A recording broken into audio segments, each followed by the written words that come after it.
कसलं शक्य? 15 लोकांमध्ये लग्न केलंय आम्ही. सगळ्यांना फोन करून सांगितलं होतं की लग्नाला येऊ नका प्लीज, सॉरी. त्या घरच्यांना खूप प्रॉब्लेम होता. त्या सीन मध्ये जितके डायलॉग आहे तेवढाच हात लागला पाहिजे.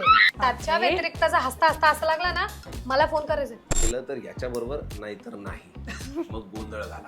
पण तुला पळून जायचं तू पळून जा, पण मी हो म्हणणार नाही. बापरे. मी पळून जाणार नाही. मी लग्न करेन तर तुम्ही जेव्हा कन्यादान कराल तेव्हाच मी लग्न करेन. बसवा किती दिवस मला बसवता म्हणलं. तर तू तिच्यावर सोडून दिलं की तुला कन्व्हिन्स करायचंय, तू तुझ्या वडिलांना कसंही करून कन्व्हिन्स कर. ठीक आहे, पप्पा नाही ऐकत आहे ना, मग ठीक आहे आपण थांबूया. हे असंही बोलले होते. काय माहित, थांबूयात म्हणजे ते आपलं इमोशनल करायला.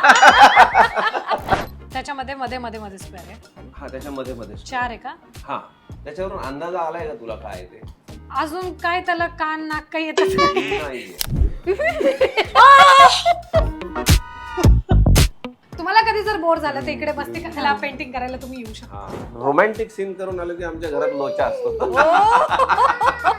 तुम्ही अशा कशा लगेच सगळं सहन करतात की तुमचा नवरा दुसऱ्या बाईसोबत असे रोमॅन्टिक सीन करतो? तुम्हाला लाज नाही वाटत? तुम्ही मला कशासाठी कर बाई काय सांगताय? हेचा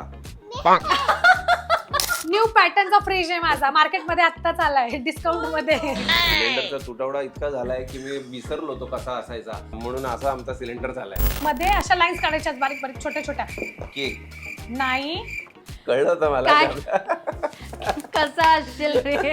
आता बघू, तुम्हाला माझ्या मनातलं कळतं ना.